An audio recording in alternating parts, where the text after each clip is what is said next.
Saludos amados en el nombre del Señor. Este es su programa Caminos Inescrutables y en el día de hoy estaremos trabajando con el tema que ya llevamos por ya meses. Es el tema sobre quién es la persona de Jesús, y este tema es sumamente amplio, complejo, y se hace más complejo en el día de hoy por causa del asunto de las nuevas filosofías que han entrado en el mundo moderno desde el siglo XVIII en adelante hasta nuestros días, donde ha entrado las nuevas filosofías del posmodernismo. Y el posmodernismo es una filosofía, o son muchas filosofías dentro de los conceptos que se tienen, sumamente distintos el uno con el otro. Muy difícil de explicar las filosofías, y el problema otro que tenemos dentro de este tema tan importantísimo, ¿quién es Jesús?, es el asunto cuando tenemos teólogos de categorías liberales donde van a tomar estas filosofías para reinterpretar el texto bíblico.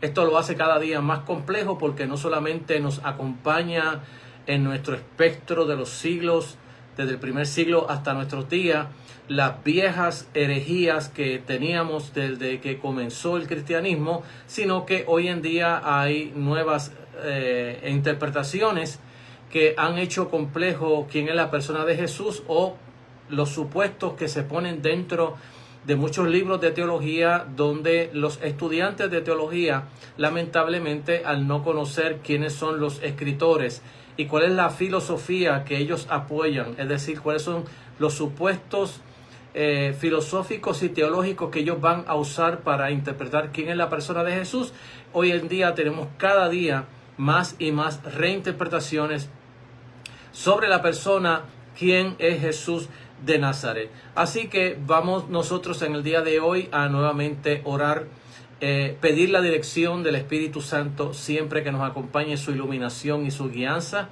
no solamente a mi persona, sino también a la suya, para que el Señor brinde esa ayuda que necesitamos como seres humanos para entender la palabra del Señor. Y estamos en el tema cristológico, pero dentro de ese tema cristológico estamos en lo que se llama la ontología de quién es la persona de Jesús. Es decir, que estamos dentro de uno de los espectros de la filosofía metafísica que nos va a explicar el ser de Dios. Es decir, en esta parte, el ser de quién es Jesús, qué compuesto tiene este ser llamado Jesús, que en la teología bíblica desde los primeros siglos vamos a entender como las dos naturalezas de Jesús en una sola persona, en la persona del Verbo, con dos naturalezas, la humana y la divina. Eso es lo que estamos trabajando en el día de hoy, este tema, y esperamos que el Espíritu Santo nos ayude a entender esta verdad bíblica, porque de esta verdad depende nuestra propia estabilidad cristiana, nuestra propia salvación y nuestra propia escatología bíblica, porque nuestra escatología no está sacada de dimes y diretes del Antiguo o del Nuevo Testamento. Está basada plenamente nuestra escatología en la persona de Jesús, y no solamente dentro de su persona, sino dentro de su obra redentora, que incluye la muerte y la resurrección de nuestro Señor Jesucristo y la ascensión al cielo. Entonces, estas verdades bíblicas son indivorciables, no se pueden divorciar de la verdad escatológica que encontramos en las Sagradas Escrituras. Divorciarla es desconocer lo que es exactamente la escatología bíblica, y es desconocer exactamente quién es la persona de Jesús de Nazaret.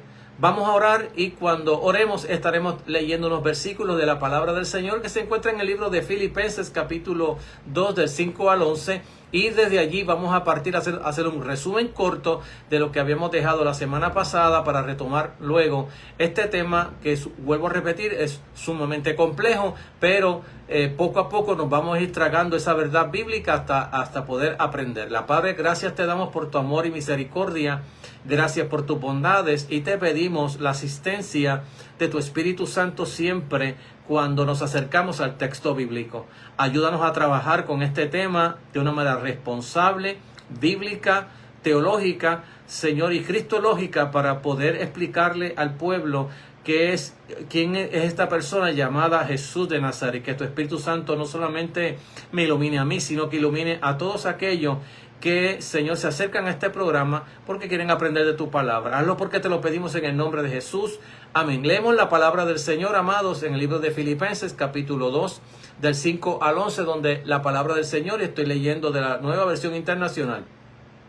La actitud de ustedes debe ser como la de Cristo Jesús, quien, siendo por naturaleza Dios, no consideró ser igual a Dios como cosa a que aferrarse. Por el contrario, se rebajó voluntariamente, tomando la naturaleza de siervo y haciéndose semejante a los seres humanos. Y al manifestarse como hombre, se humilló a sí mismo y se hizo obediente hasta la muerte y muerte de cruz. Por eso Dios lo exaltó hasta lo sumo y le otorgó el nombre que está sobre todo nombre, para que en el nombre de Jesús se doble toda rodilla en el cielo, en la tierra y debajo de la tierra, y toda lengua confiese que Jesucristo es el Señor, para gloria de Dios Padre. Dios añada bendición a su palabra en las vidas de a todos aquellos que escuchan la palabra del Señor, tanto a los creyentes como no a los creyentes. Esa palabra les ilumine y les guíe por el Espíritu Santo para que puedan entender quién es esa persona llamada Jesús de Nazaret. Y bien, amados, resumiendo lo que estábamos tocando en la semana pasada, habíamos estado tocando lo que se entiende como las teorías del kenosis. Es decir, habíamos tocado 9 teorías de cómo se interpreta el versículo 7, donde la Biblia dice que se vació. La versión Nueva Internacional incluye la palabra se rebajó voluntariamente, y que es el verso que en el siglo XIX en adelante y parte del siglo XX algunos teólogos comenzaron comenzaron a incluir otra teoría nueva, que esta teoría era exactamente que Jesús se había divorciado, por así decirlo, de los atributos divinos y solamente tenía atributos humanos cuando se hizo carne. Entonces es interesante que miremos nosotros estas teorías y mirando ellas, estamos mirando el misterio de Dios. Es decir, que en este capítulo 2, del 5 en adelante, estamos mirando lo que Pablo más tarde está diciendo allí en Primera de Timoteo 3:16, e indiscutiblemente grande es el misterio de la piedad, Dios fue manifestado en carne. Es decir, que ambos versículos están tomando lo que se llama la preexistencia del verbo, es decir, que no está comenzando sobre la encarnación, sino que antes de la encarnación, en la eternidad, Dios decidió que el Hijo, el Dios Hijo, se hiciera carne y apareciera ahora en la historia, que la vamos a ver la historia exactamente en los evangelios sinópticos, donde estos evangelios nos van a narrar cómo es que nace Jesús de Nazaret, estando María desposada de su novio, en este caso José. Y la Biblia allí en esos evangelios sinópticos nos van a explicar el nacimiento de Jesús.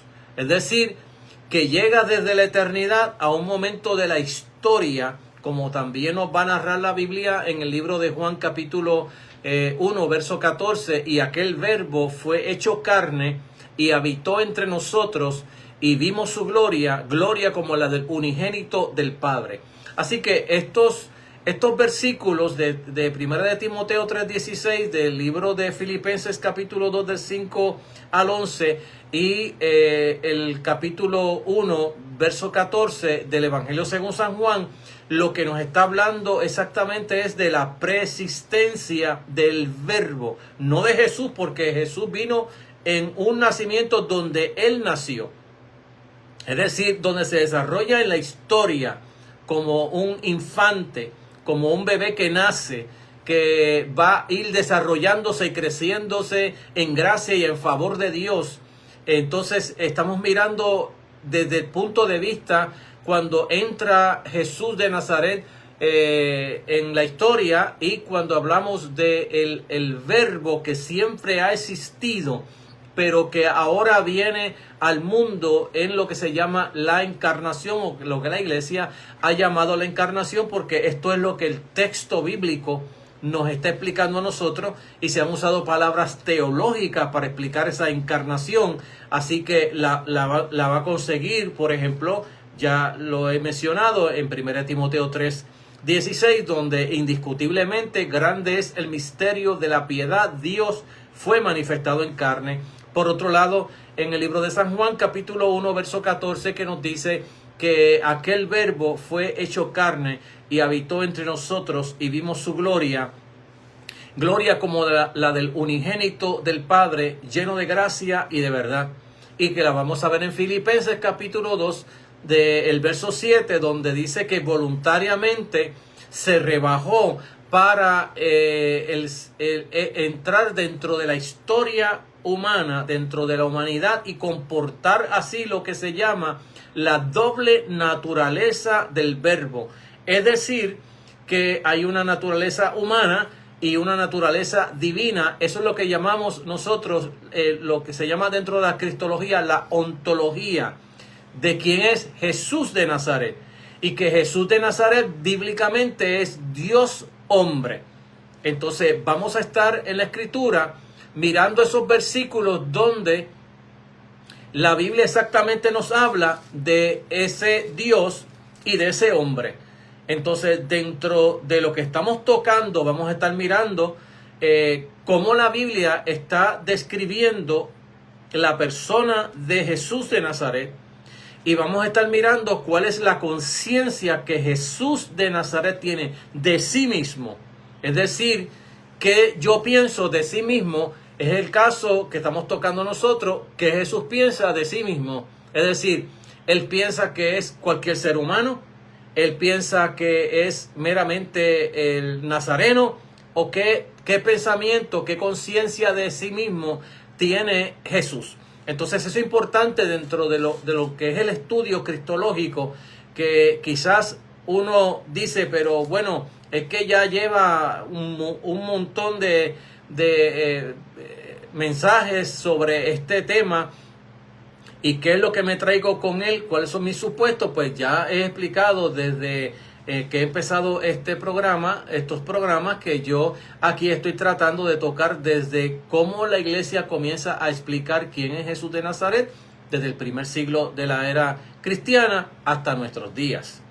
Y que en nuestros días esto se ha complicado con las nuevas filosofías que han entrado, especialmente desde el tiempo de las filosofías kantianas de Immanuel Kant en el siglo XVIII, y que ahora en el siglo XXI, a finales del siglo XX y ahora siglo XXI, ha comenzado una serie de nuevas filosofías que le llamamos posmodernismo, y que el posmodernismo, los posmodernistas, no se han unido entre sí para explicar lo que creen, sino que hay diferentes opiniones entre uno y otro, y eso hace de esta nueva filosofía una complejidad para poder explicarla, cómo se ha pasado de la modernidad a la posmodernidad, y cómo esta filosofía posmoderna va a entrar dentro de lo que es la interpretación bíblica. Entonces usted me dirá, pero pastor, ¿qué tiene que ver la interpretación bíblica con la filosofía? Bueno, tiene que ver muchísimo, porque parte de la interpretación que hacemos al texto bíblico no solamente es teológico, también es filosófico.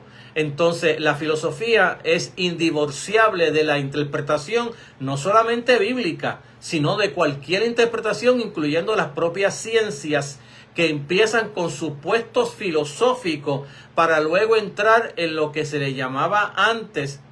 Digo antes porque como nosotros, si consideramos que estamos en el posmodernismo tira por suelo el asunto de la metanarrativa, de la ilustración, de lo que hemos recibido nosotros desde que fuimos a kindergarten hasta las universidades, que hemos recibido todo este insumo de las filosofías kantianas, y ahora nos las han cambiado por la nueva, por el posmodernismo, la filosofía posmodernista, que ahora critican aquel sistema tanto en su lenguaje, en su ciencia y en sus explicaciones de cada uno de los detalles que da exactamente esa filosofía kantiana. Entonces hemos estado en una batalla campal entre lo que antes se creía, antes se enseñaba a la universidad, aunque todavía le enseña. Bueno, si usted es un estudiante abierto, ¿verdad?, de mente crítica, va a reconocer que cuando usted pasa de un salón a otro, es decir, de una clase a otra, va a darse las contradicciones que en esta clase me dijeron esto, pero ahora voy para esta clase y esta clase me está diciendo lo contrario que me dijo la otra. Bueno, este es el problema que tenemos nosotros de lo que se llama el posmodernismo.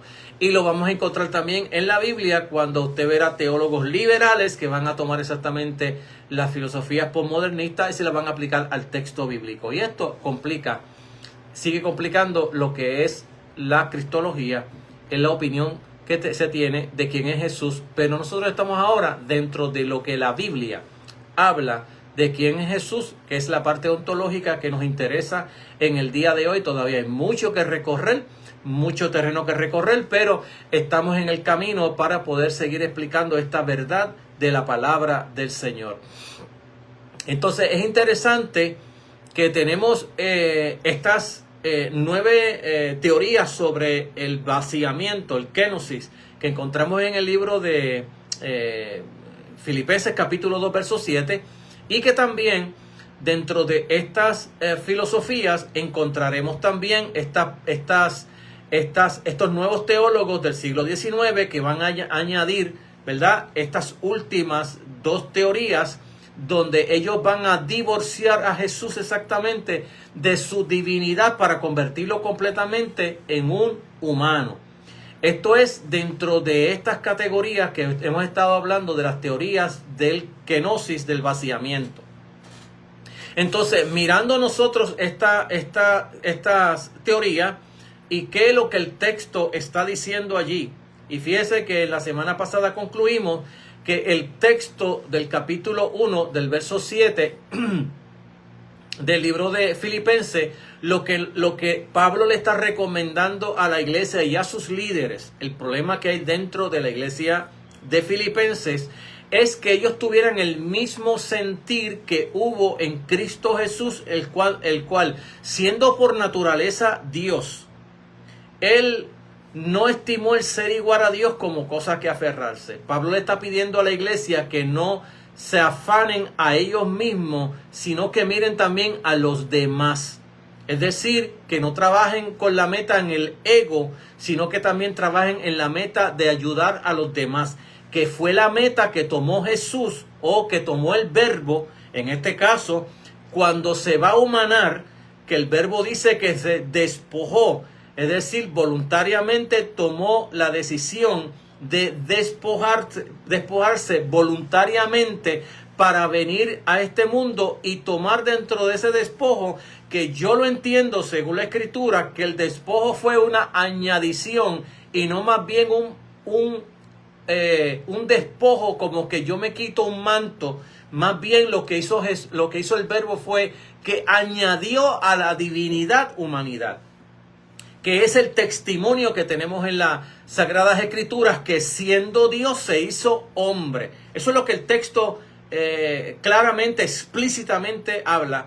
Como ya hemos dicho en el libro de San Juan, en el capítulo, estoy hablando del Evangelio según San Juan, capítulo 1, verso 14, y cuando Pablo habla en el verso 1 y 2 del Verbo, que dice, en el principio era el Verbo, y el Verbo era con Dios, él era la palabra, y la palabra estaba con Dios, y la palabra era Dios, y que todas las cosas por esa palabra fueron hechas por ese logo. Y luego va a saltarnos al verso 14, nos dice, y ese logo se hizo carne, se hizo zar, y habitó entre nosotros, y vimos su gloria como la del unigénito del Padre. Es decir, que la divinidad lo que hizo fue tomar humanidad es la parte donde se rebaja, por así mismo el texto en la Nueva Versión Internacional, voluntariamente se despoja, es decir, que él baja de la posición que estaba con el Padre a tomar ahora, añadir a esa divinidad lo que se llama la humanidad, y de ahí lo que se llama la doble naturaleza, la humana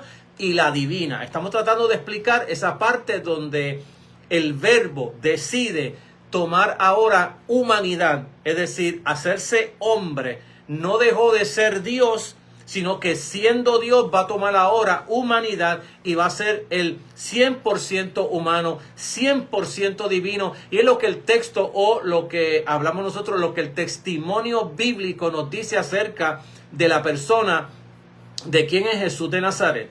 Entonces, es interesante que cuando hablamos de los teólogos que comenzaron a usar las últimas teorías del siglo XIX, que comenzaron a decir que él en ese despojo lo que hace es que se despoja de su divinidad por un tiempo, es decir, por los 3 años y medio hasta la muerte y la resurrección, y luego para atrás recoge su divinidad. Eso no es lo que el texto bíblico nos dice a nosotros.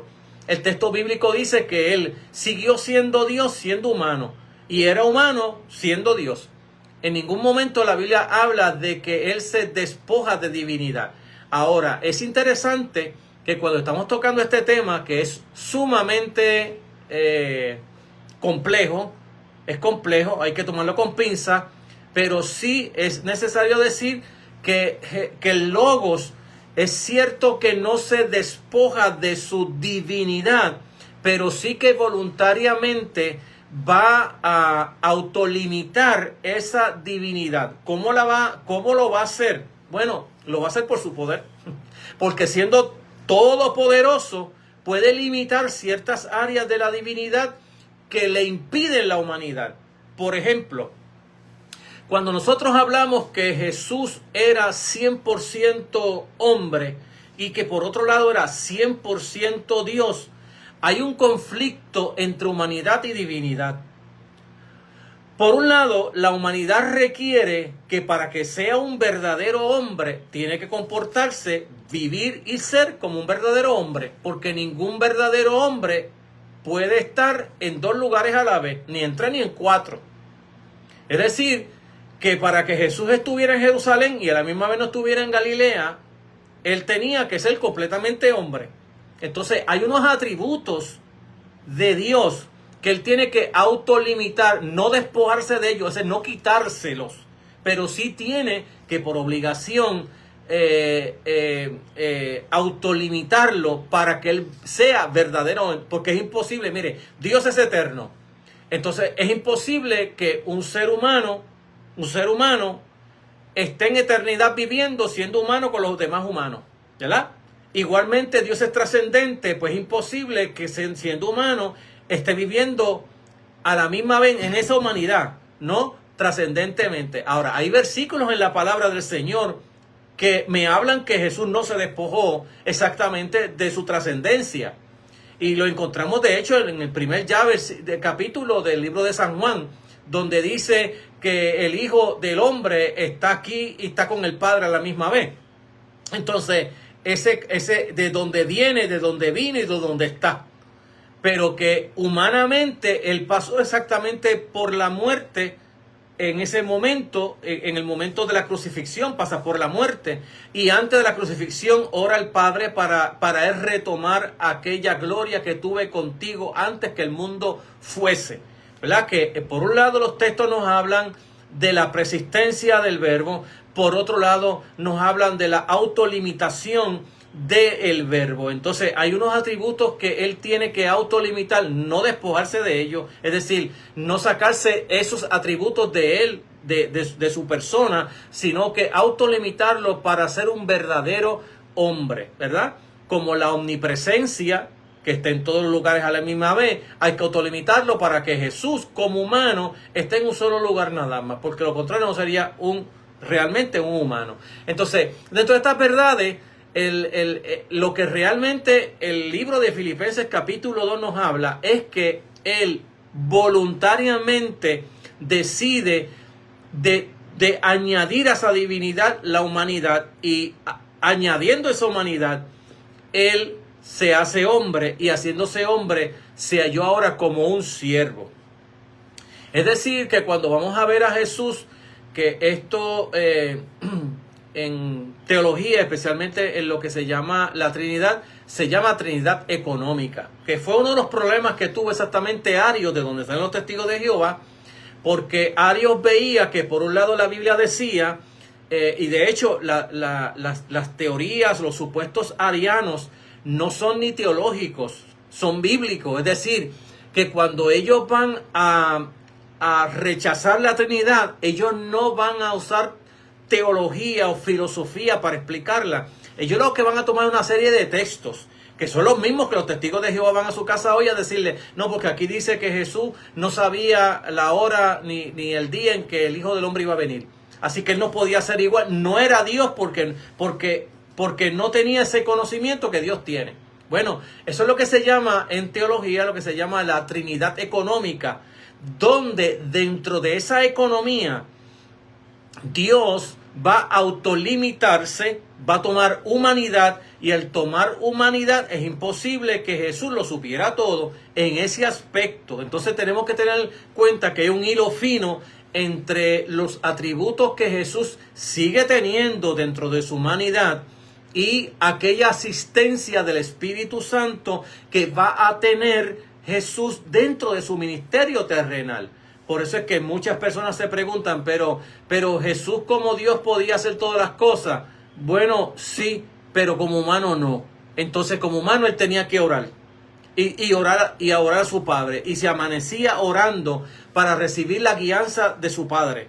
Por otro lado, el testimonio propio de la Escritura nos dice a nosotros que Pedro, hablando en este caso a Cornelio, dice que como Dios ungió con Espíritu Santo y con poder a Jesús de Nazaret, el cual estuvo andando, sanando y libertando a los oprimidos por el diablo, porque Dios estaba con él. Es decir, que había una relación trinitaria entre el Padre, el Hijo y el Espíritu Santo dentro de la humanidad de Jesús.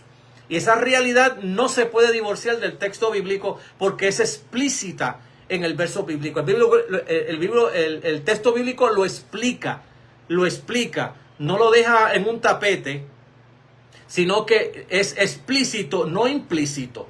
Es decir, que el texto explica literalmente que Jesús fue lleno del Espíritu Santo, que esa llenura del Espíritu Santo lo va a capacitar y lo va a ungir para él hacer milagros, maravillas y prodigios. Entonces, no todo se lo podemos achacar, por así decirlo, a la omnipotencia del Hijo, sino que tenemos que ver también aquella existencia que debe de haber, puedo decir, un balance, una homeostasis dentro de realmente la vida de Jesús, llena del Espíritu Santo y a la misma vez siendo Dios, pero a la misma vez siendo hombre. Y esta es la complejidad que tiene exactamente lo que se llama estas dos naturalezas y cómo trabajan en la persona del verbo. Pero ese no es el tema de hoy. Lo que estamos tocando en el día de hoy es como la divinidad, cómo Dios se hizo humano, que la Biblia habla exactamente acerca de esas dos realidades. Es decir, vamos a tocar, especialmente hoy, vamos a ir desarrollando lo que la Biblia habla acerca exactamente de este verbo, que dice que Jesús es Dios. Más tarde estaremos tocando la parte humana y luego que toquemos ella, vamos a estar tocando también la conciencia que Jesús tiene de sí mismo, de quién es Él. Y por otro lado, vamos a estar tocando cómo trabajan estas dos naturalezas en una persona, en la persona del verbo. Que esto ha sido también una de las partes complejas de cómo ha llegado a nosotros las viejas herejías y cómo hoy se levantan nuevas herejías por causa de la filosofía posmoderna que se le están aplicando al texto bíblico. Entonces, depende cómo usted llegue al texto bíblico, es decir, cuáles son los supuestos que usted adopta cuando va a leer el texto bíblico, va a depender cuál es la interpretación bíblica. Si usted cree que la Biblia es inspirada por el Espíritu Santo, que en esas palabras habló Dios y que describe a ese verbo, a ese Jesús de Nazaret, pues su interpretación va a ser bíblica. Pero si usted va con otros supuestos al texto diciendo, no, Jesús no pudo ser Dios porque la ciencia dice que nadie es Dios y hombre a la vez, porque usted es hombre, pero usted no puede ser Dios, pues ya usted viene con unos supuestos de la ilustración al texto bíblico. Pero si usted llega ahora con el posmodernismo al texto bíblico, otra interpretación le va a dar al cuerpo de Jesús, porque dentro del posmodernismo el cuerpo humano es ahora mismo catalogado como un gran problema para el propio ser humano. ¿Por qué el ser humano se hace cirugía y se abre la lengua en dos? Porque ahora no quiere ser humano, sino que quiere ser una serpiente. Entonces, los problemas que se están adoptando son problemas filosóficos, no solamente al texto bíblico, sino a la propia política. Y los políticos nos están indilgando a nosotros, y no solamente los políticos, sino que las propias universidades, incluyendo las seculares como las evangélicas, nos están metiendo a nosotros también las nuevas filosofías dentro del texto bíblico. Y cuando usted sale de las universidades, usted sale sin pensar si que lo que usted estudió lo va a ayudar para el ministerio o lo va a fastidiar en el ministerio. Entonces, dentro de esa verdad bíblica vamos a tocar un poco de lo que dice Juan en el libro de Juan 1:1, que también es compatible exactamente con lo que dice en el libro de Filipenses capítulo 2, en el verso 7 del vaciamiento, ¿verdad? Y la realidad que Dios estaba en la misma forma que el verbo estaba en la misma forma de Dios, cuando él dice en la misma naturaleza de Dios y que voluntariamente se despoja. Entonces en Juan 1:1, que nos dice el texto de esta manera, voy a leerlo, y nos dice, en el principio era el verbo o la palabra, y el verbo era con Dios, y el verbo era Dios. Recordemos, por un lado, que este texto tiene altamente incrustado dentro de él lo que es la filosofía helenística. Entonces, cuando miramos el texto, tenemos que mirar qué se está entendiendo por la palabra verbo allí, porque Juan está viviendo exactamente dentro del asunto helenístico griego, y entonces va el texto mirando y tratando de explicar quién es la persona de Jesús de Nazaret. Y entonces en ese capítulo 1:1 del libro de San Juan, de ese evangelio, Juan no solo llama a Jesús Dios en ese versículo, sino que también se refiere como el verbo, logos, la palabra. Los lectores de Juan, es decir, los contemporáneos con Juan, reconocerían en este término logos una referencia doble a la poderosa obra creativa de la palabra de Dios en el Antiguo Testamento, mediante el cual los cielos y la tierra fueron creados, según nos habla ese Salmo capítulo 33, verso 6, donde dice, por la palabra de Yahvé fueron hechos los cielos, todo el ejército fue hecho por el soplo de su boca. Y no solamente está ese poder creativo dentro de la palabra logos, como se entendía dentro del helenismo del tiempo de Juan, sino que se entiende también como el principio organizador y unificador del universo. Aquello que en el pensamiento griego lo mantiene todo unido y le permite tener sentido. Entonces, Juan está identificando a Jesús con ambas ideas. Y está diciendo que Él no solo es la poderosa palabra creadora de Dios y la fuerza organizadora y unificadora del universo, sino que también se hizo hombre. Es interesante que Él va a comenzar en el versículo número 1, en el principio era el verbo y el verbo era con Dios y el verbo era Dios. Este era en el principio con Dios y comienza a hablar de la obra creadora de ese verbo. Todas las cosas fueron creadas por Él. Sin Él nada de lo que vemos fue hecho. Pero luego en el 14 va a decirnos, y ese verbo fue hecho zar, fue hecho humano, carne. En el original dice, tomó tabernáculo, puso tabernáculo entre nosotros. Entonces, y hemos, dice, contemplado su gloria, la gloria como la que corresponde al unigénito del Padre, lleno de gracia y de verdad. Juan verso 14, capítulo Juan 1:14. Aquí encontramos otra declaración fuerte de la deidad conectada con una declaración explícita de que Jesús también se hizo hombre y habitó entre nosotros como hombre. Entonces, Otra evidencia de las afirmaciones de la deidad las podemos encontrar no solamente aquí, sino la evidencia es sumamente abrumadora, pero vamos a estar tocando dentro de ello, ya que explicamos lo que habla Filipenses capítulo 2, versículos del 7, del despojo, donde Jesús añade a su divinidad la humanidad. Dentro de esa humanidad se hace esclavo, que es la parte que estaba hablando sobre lo que se llama Trinidad económica, de cómo ahora Jesús va a hacerse el siervo de Jehová, como habla Isaías, capítulo 40 en adelante. En el capítulo 40 en adelante, él va a estar pronunciando aquellas cosas que el siervo de Jehová va a hacer, incluyendo la propia muerte en la cruz, acompañado de 2 ladrones, que ya en el capítulo 53 lo va a explicar. Es decir, cómo Jesús se va a someter ahora a la voluntad del Padre, que es parte de lo que exactamente quiere hablar Pablo a la iglesia de los Efesios, de los Filipenses, perdón, donde él quiere decir que tengamos este mismo sentir que hubo en Cristo Jesús, es decir, pensar en los demás y no en sí mismo. Y Jesús, al pensar en los demás, se despojó, es decir, añade a su divinidad humanidad para hacerse humano, y en este caso irse hasta lo más bajo, que en este caso era ser esclavo. La Biblia le llama el siervo de Jehová, pero originalmente en el pensamiento judío era exactamente esclavo, aquel que iba a ser obediente a su padre en todas las cosas. Y lo vamos a ver en la vida de Jesús, que desde que él tiene identidad de quién es él, especialmente todavía era un nene de 12 años aproximadamente cuando va al templo. Su madre lo busca porque se quedó en el templo discutiendo con los líderes religiosos. Y allí cuando su mamá lo busca, ¿qué nos ha hecho? ¿Por qué estás aquí? En los negocios de mi padre me conviene estar. Desde ahí en adelante, él tiene conciencia de tanto su humanidad como de su divinidad, según el texto nos narra, porque hay una etapa oscura en el texto desde ese momento, de ese evento, hasta los 30 años, la Biblia no narra nada de él, hasta que él aparece en su ministerio, los 30 años.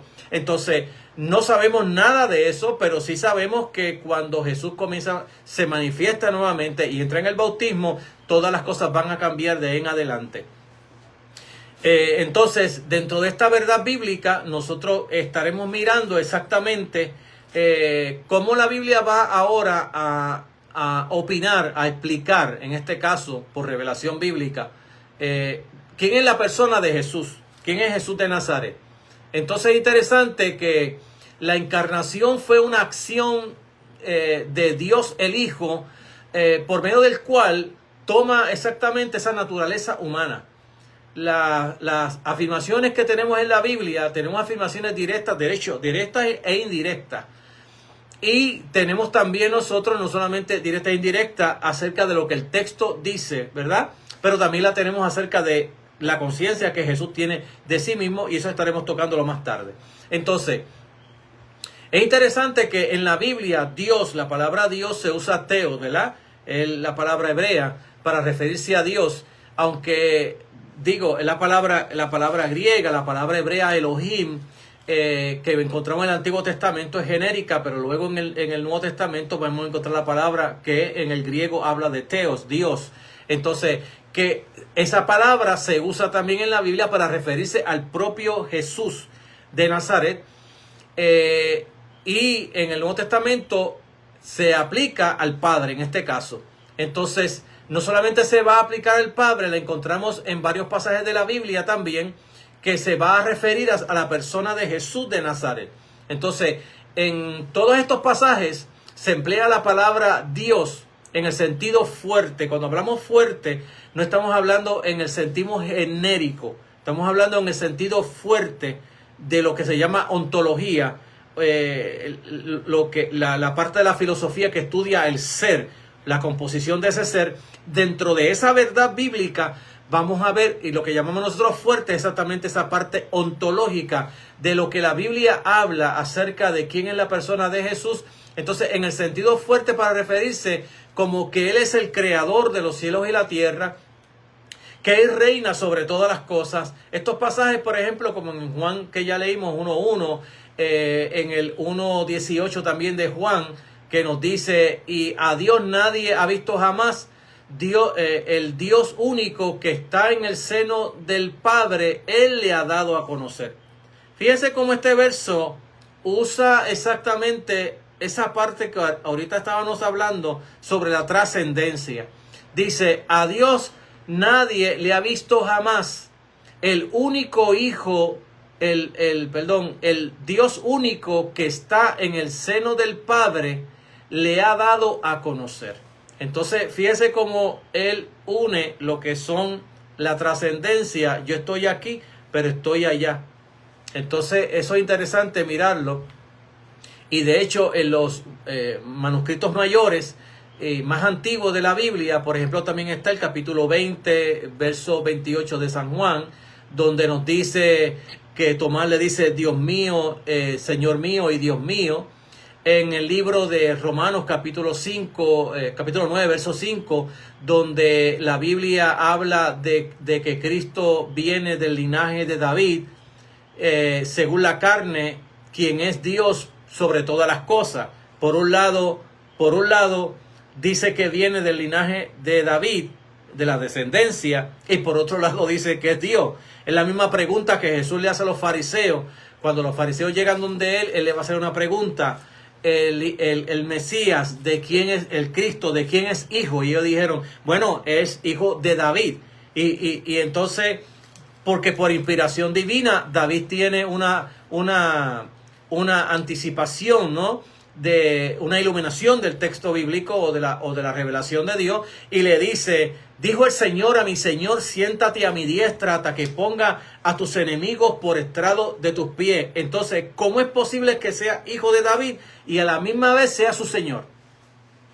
Esa fue la pregunta que le hizo Jesús exactamente a los escribas y fariseos, y la Biblia dice que no le pudieron contestar la pregunta. Bueno, no se la van a contestar, definitivamente no, porque ellos están pensando, como monoteístas radicales que eran, que Dios es uno. Entonces ese texto no va a encajar dentro de la mente de ese monoteísmo radical donde dijo el Señor, a mi Señor, siéntate a mi diestra. Entonces, por otro lado, ¿cómo es que sea descendiente de David, pero por otro lado es Señor de David? Entonces, en esa complejidad, que lo que Jesús está hablando exactamente es lo que se llama la doble naturaleza, que según la carne, es decir, según Él viene de María y de José, es descendiente de David, pero según viene del cielo, el Logos es Señor de David. Entonces, dentro de esa dicotomía que encontramos en el texto bíblico, pues no van a contestarle, porque ellos están negándole a Jesús que sea divino, porque Él es humano. Entonces, ¿cómo es posible que siendo divino, siendo humano, sea divino? Así que el problema cristológico no es moderno, es antiguo, es del propio tiempo de Jesús, cuando a propio Jesús decía, no, es imposible que un humano sea divino. Bueno, eso es lo que dice la teología liberal hoy, lo mismo, es imposible que una persona humana sea divina. Bueno, pues Jesús, para ellos la misma contesta de Jesús, ¿de quién es hijo el Mesías? De David. Y Jesús le va a contestar, pero ¿cómo es posible que David por el Espíritu le llama Señor? Entonces, estas son las verdades bíblicas que encontramos, o estas paradojas bíblicas que encontramos en las Sagradas Escrituras, que al leerla uno mismo dice, pero ¿cómo es posible que el Mesías, según la Biblia, mira, aquí está la línea genealógica? De hecho, Mateo la deja allí en el capítulo 1, esta es la línea genealógica por la cual Jesús vino. Esa es la que dice del Mesías, punto. Pero a la misma vez Jesús dice, sí, pero ese Mesías también es Señor. No solamente es hijo, por un lado, o descendiente, por un lado, de David, pero por otro lado es Señor de David. Entonces, estas verdades que se encuentran en las Sagradas Escrituras de humanidad y divinidad, las vamos a encontrar en toda la Biblia. Bueno, la vamos a encontrar en el propio libro de Génesis. Claro está, en anticipación. Cuando la Biblia habla el versículo más importante, de hecho, del capítulo 1 de Génesis, ¿no? Capítulo 3 de Génesis, donde dice, enemistad pondré entre ti y la mujer, entre tu simiente y la simiente suya. Esta te herirá en la cabeza y tú le herirás en el carcañal. Entonces, cuando usted se pregunta, ¿cómo esta simiente esta simiente va a herir a Satanás en la cabeza. Y cómo es que dice, la simiente de él te herirá en el calcañar y tú le herirás en la cabeza. Uno piensa, bueno, por un lado es una simiente, es un ser humano. Por otro lado, el poder que tiene ese ser humano es para derrotar a Satanás, para derrotarlo. ¿Dónde te encuentras esa historia? Bueno, en el Nuevo Testamento. ¿Cómo te la encuentras? Primeramente la va a encontrar exactamente en la tentación. Cómo Jesús venció, destronó, tiró por el suelo a Satanás. La tentación tenía que ver con quién era él y su ministerio. Y en esas dos cosas Jesús destruye a Satanás. Y no solamente lo destruye, la Biblia dice, y lo dejó por un tiempo. Más tarde en la Biblia, cuando él sale exactamente del desierto, lleno del Espíritu de Dios, la Biblia va a comenzar a decir, y comenzó a sanar a los enfermos, porque Dios estaba con él. Comenzó a echar fuera demonios. Y más tarde le van a preguntar, tú echas fuera demonios por Belcebú, príncipe de los demonios. Ahí Jesús va a explicar que su autoridad que tiene de echar fuera demonios es porque el reino de Dios ya ha sido establecido y que el hombre fuerte ya ha sido atado. Está hablando de la derrota de Satanás. Y la última que vamos a encontrar en la Biblia es exactamente la muerte, la resurrección de Jesús y cómo en esa resurrección le da un golpe en la cabeza a Satanás. Fíjense que la Biblia, de ahí en adelante, Pablo va a explicar ahora lo que pasó con Satanás en el libro de Colosenses, diciendo exactamente en el libro de Colosenses, y va a tomar exactamente lo que ocurría cuando un general del ejército derrotaba a otro general y cómo llevaba en procesión a los esclavos de esa ciudad a la ciudad de donde era el general. Y lo llevaba con las nalgas por fuera. Y es lo que Pablo va a recoger diciendo que Jesús destronó a los principados y las potestades y los exhibió en público, triunfando sobre ellos en la cruz. Entonces, más tarde en la Biblia, en las epístolas y en el libro de Apocalipsis, lo que usted va a encontrar exactamente es que el último enemigo que le queda ahora a Dios es la muerte. ¿Y cuándo se va a cumplir? Porque ya le dio la primera en lo que es la resurrección de nuestro Señor Jesucristo, porque es por un lado, una resurrección escatológica, porque no solamente es lo que pasó con Jesús y Satanás, sino lo que va a pasar con todos aquellos creyentes, y cuando eso ocurra, absorbida será la muerte en victoria. ¿Dónde está, oh muerte, tu aguijón? ¿Y dónde, oh sepulcro, tu victoria? Y allí termina, porque la Biblia dice que el último enemigo que queda hasta ahora es la muerte, no Satanás.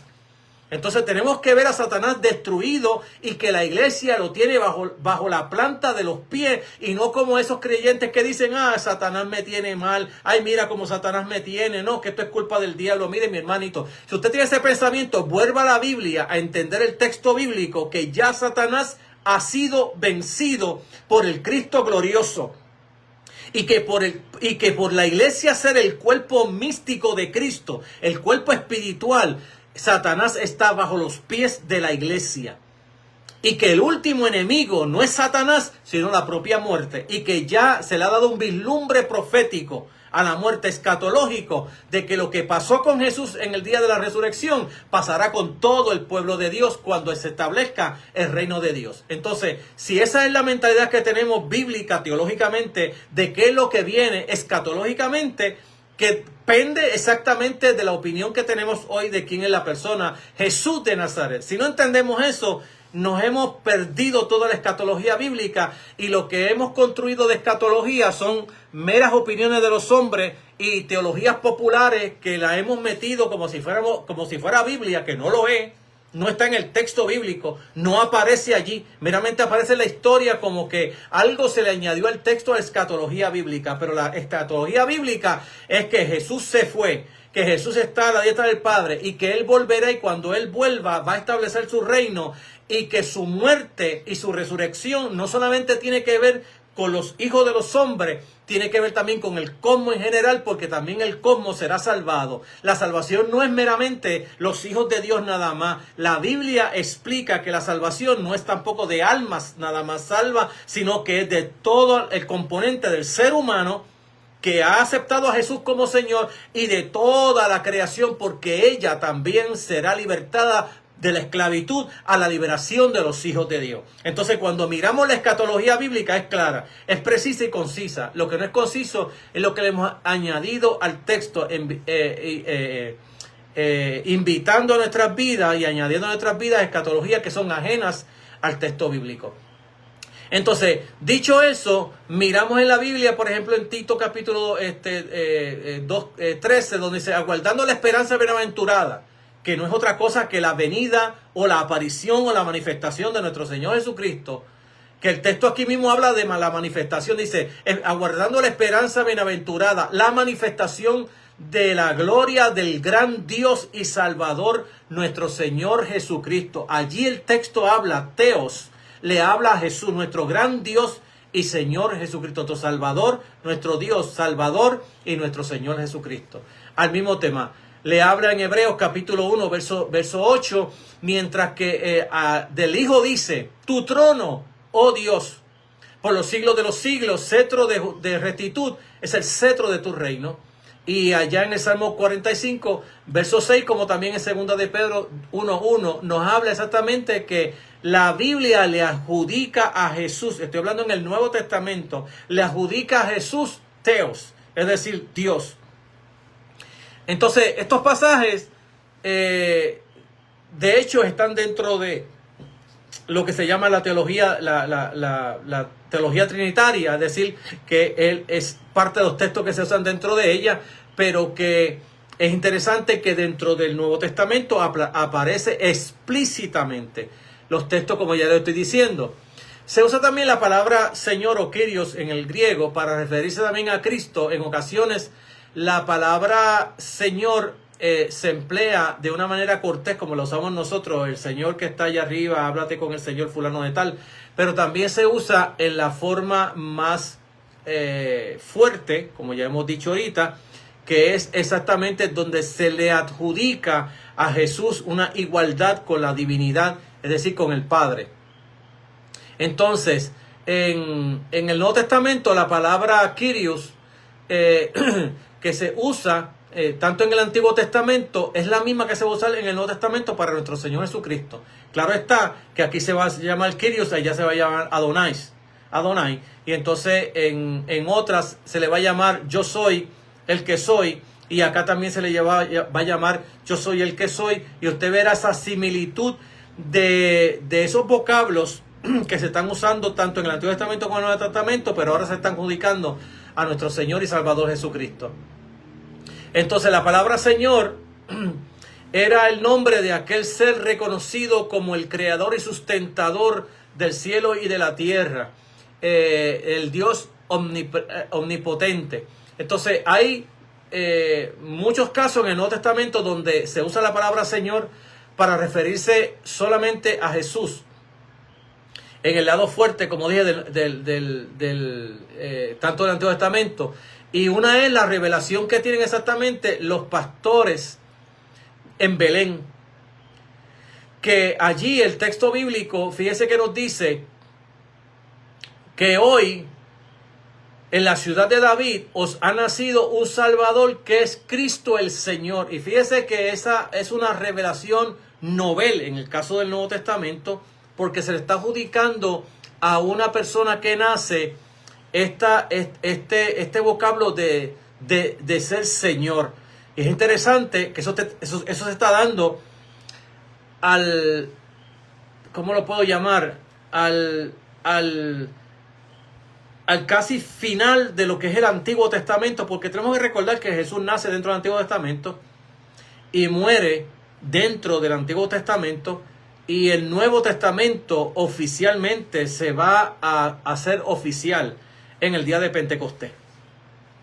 Entonces, el Antiguo Testamento, Cristo nace dentro de ese régimen del Antiguo Testamento. Pablo lo va a explicar luego en el libro de Romanos, en el libro de los Gálatas, en Gálatas 4:4, en el cumplimiento de los tiempos, Dios envió a su Hijo, nació de mujer y nació bajo la ley. Entonces, aunque leemos el Nuevo Testamento, especialmente los evangelios, como si estuviéramos hablándolos como que estamos viviéndolo en la gracia, pero no. Esos evangelios se están narrando dentro del Antiguo Testamento. Están tomando la historia para atrás. ¿Qué fue lo que pasó aquí cuando éramos discípulos de Jesús? Cuando andábamos con Él, cuando no lo entendíamos. Vamos a escribir esa parte de la historia de cuando todavía no lo habíamos entendido hasta que vino el Espíritu Santo. Entonces, es que mirar también, ¿verdad? Dentro de esa verdad bíblica, la fuerza que tiene ese texto bíblico de lo que es el nacimiento de Jesús y cómo ya se le llama Señor, y cómo a María, cuando el ángel se le revela, le dice: el santo ser que nacerá será llamado Hijo de Dios. El santo ser. Y va a usar la palabra santo ser para referirse a Jesús, y que va a ser llamado Hijo de Dios. Y aunque la palabra Hijo de Dios también en el Antiguo Testamento, como también en el Nuevo, se usa de una manera genérica, porque tú y yo somos hijos de Dios, pero en el caso de Jesús se usa de la manera, como hemos dicho, ya fuerte, es decir, que se usa desde la manera de la perspectiva de su divinidad y no meramente como un hijo cualquiera. Entonces, mirando esta verdad, miramos también el caso de Elizabeth. María va a visitar a Elizabeth varios meses antes de que el niño naciera. Elizabeth dijo: pero ¿cómo es esto que la madre de mi Señor venga a mí? Mire cómo le llama: la madre de mi Señor venga a mí. En Lucas capítulo 1, verso 43, debido a que Jesús todavía ni siquiera había nacido, ya Elizabeth estaba proclamando que Jesús era Señor, su Señor. Para querer decir algo semejante, ¿verdad?, a un amo, más bien lo estaba usando en el sentido, es decir, que no lo estaba usando en el sentido de un amo, sino que lo estaba usando en el sentido del Antiguo Testamento, cuando se le llamaba a Jehová Señor o Adonai. Entonces es interesante que estamos mirando cómo desde el principio, antes que todavía Jesús hubiera nacido, ya la Escritura estaba hablando o usando estos vocablos de Señor a Jesús cuando todavía no había nacido, y que esto se estaba aplicando a la misma categoría del Antiguo Testamento. Entonces es interesante mirar esto, que también lo vemos en el ejemplo cuando Mateo dice que Juan el Bautista es uno que clama en el desierto diciendo: preparad el camino para el Señor. Y este texto es importantísimo. ¿Por qué? Porque este texto es exactamente tomado de Isaías capítulo 40, verso 3, donde habla de la presencia del Dios de Israel entre su pueblo. Y entonces, cuando habla preparar el camino al Señor, hagan en senda derecha, Mateo 3:3.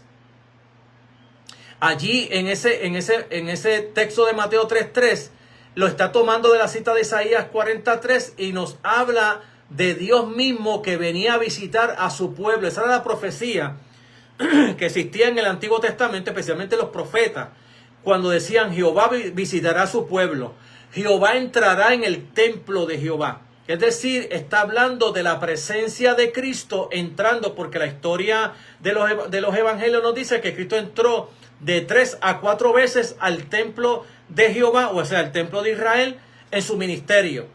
Entonces, esa venida de Dios, de Yahvé, a la tierra, es decir, a su templo.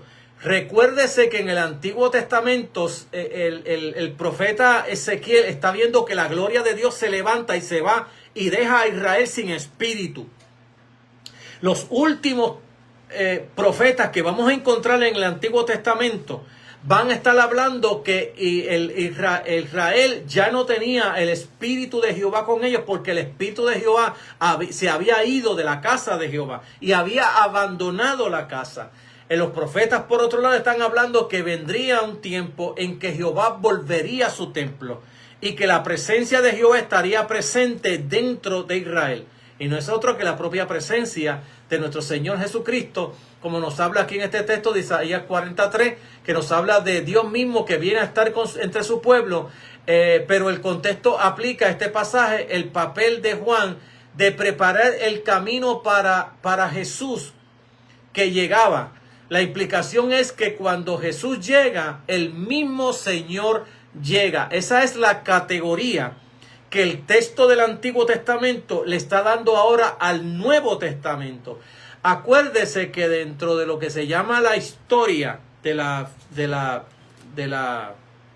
o el orden cronológico histórico de la Biblia, Dios se había revelado en la persona del Padre nada más, y en el Nuevo Testamento, en la persona del Hijo, se está revelando ahora en lo que se llama revelación progresiva, la segunda persona de esa Trinidad, que siempre, como he explicado en otras ocasiones, siempre ha estado en la Biblia. Dios nunca ha vivido solo en la historia, es decir, en la eternidad.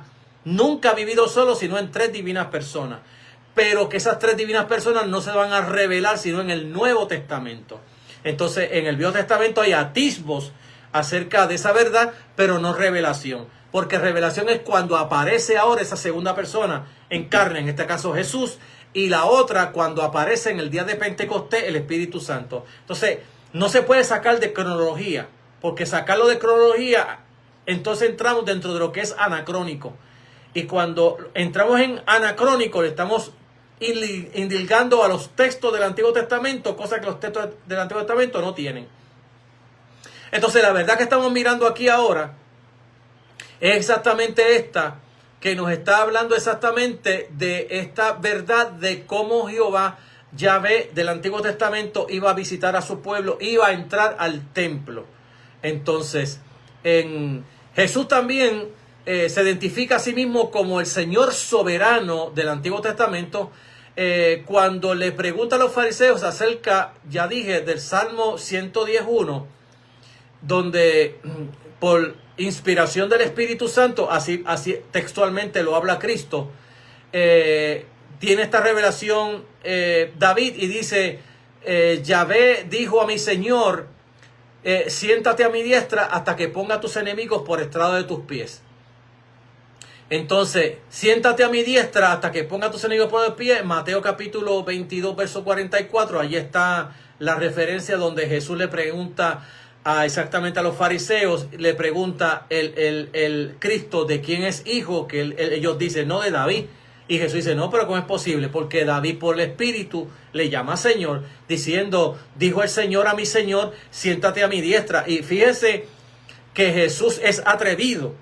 Porque Jesús se atreve a decirle a los fariseos, estando él presente con ellos, ¿cómo es posible que el Mesías sea hijo de David cuando David por el Espíritu le llama Señor a ese Mesías? Entonces, ¿quién es ese Mesías?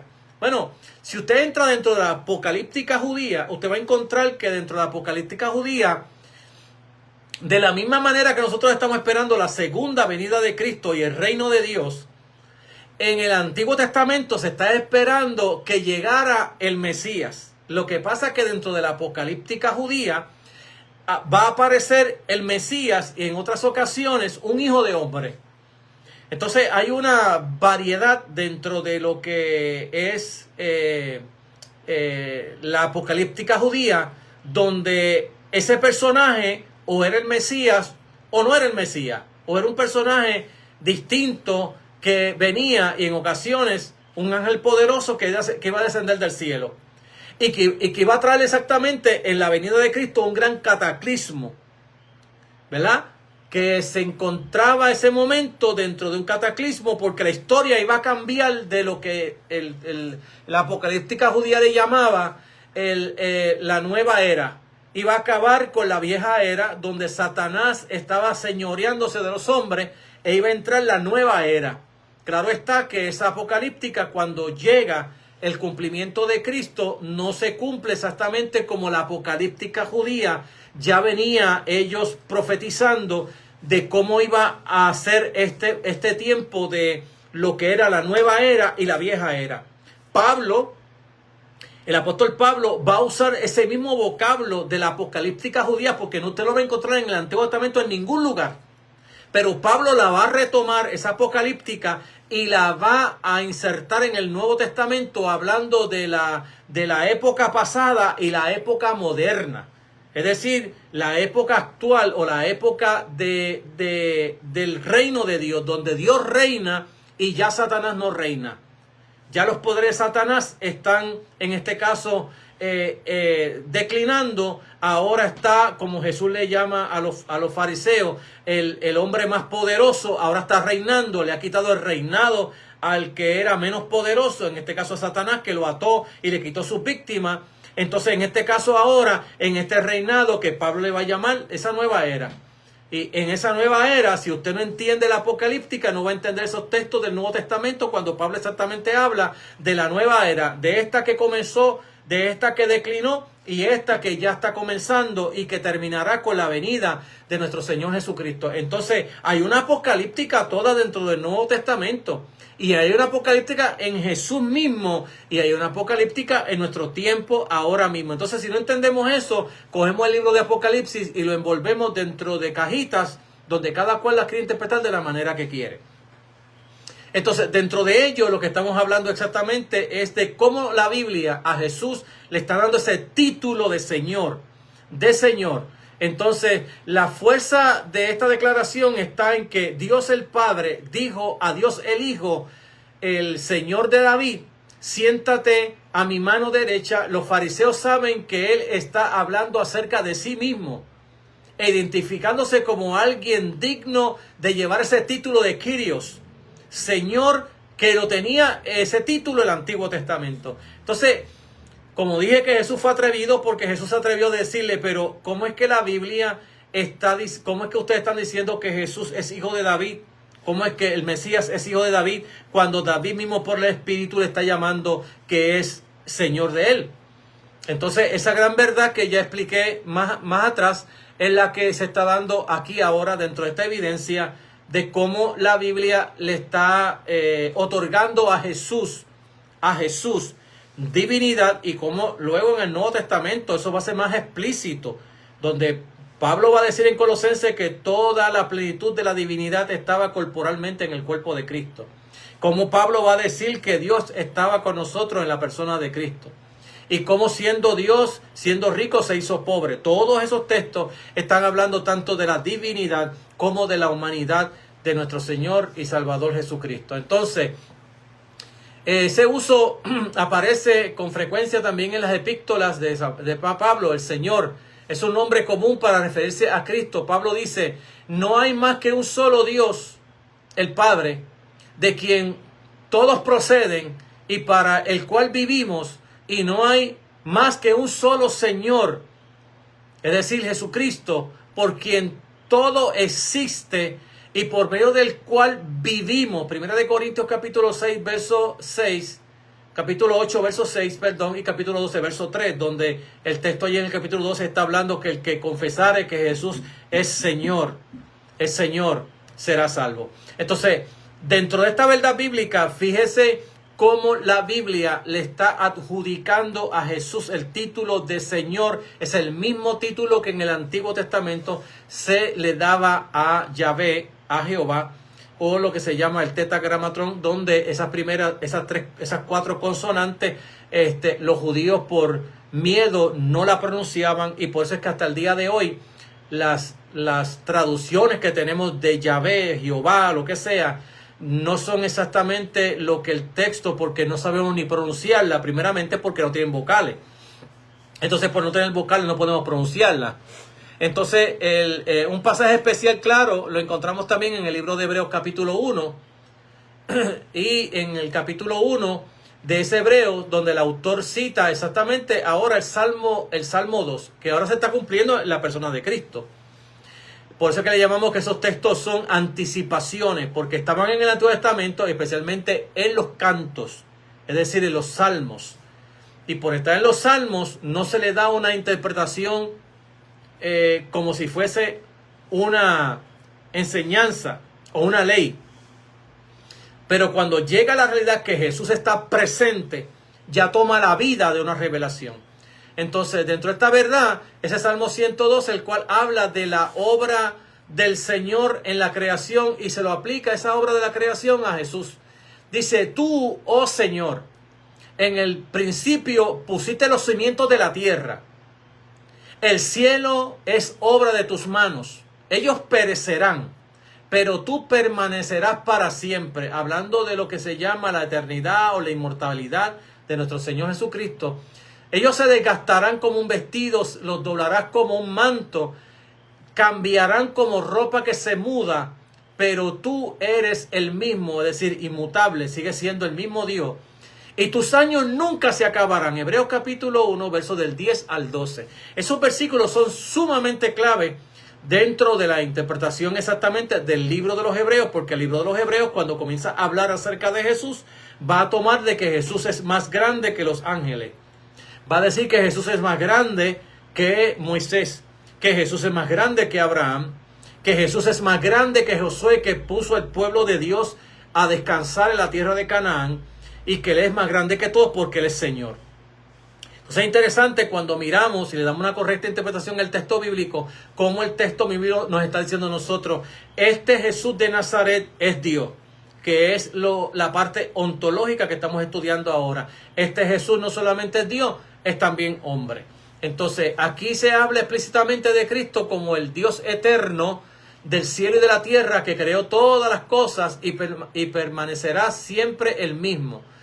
Un uso tan fuerte del término Señor como referencia a Cristo también culmina en el capítulo 19, verso 16 del libro de Revelación, donde vemos a Cristo que regresa como un rey conquistador, y en su manto y sobre su muslo lleva escrito este nombre: Rey de Reyes y Señor de Señores. Entonces, estos son los textos que encontramos, que de hecho estamos tocando unos cuantos nada más para solamente darle forma a lo que estamos tratando de explicar, o darle solidez a lo que estamos tratando de explicar sobre estos términos que la Biblia está usando, estos títulos de divinidad a la persona de Jesús de Nazaret. Entonces, otras declaraciones fuertes que encontramos también en la Biblia, yo me pasé de tiempo. Quiero excusarme porque yo no estaba mirando el reloj, me envolví tanto en esto y yo tengo que terminar ya porque ya me pasé de la hora. Así que vamos a retomar esas otras declaraciones fuertes en el próximo programa.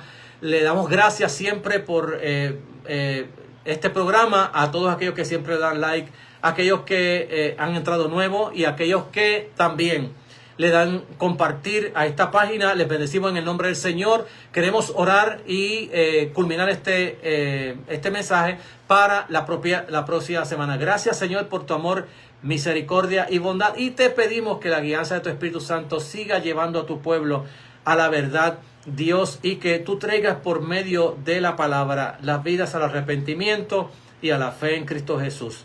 En el nombre de Jesús te lo pedimos, te damos gracias. Amados, siempre hablamos que este programa tratamos de llevarlo de una manera contextual y contemporánea para bendecir su vida y bendecir a los suyos. Que Dios le bendiga hasta el próximo lunes, si así el Señor lo permite. Bendiciones del Señor, y que Dios le bendiga 1000 veces más que antes.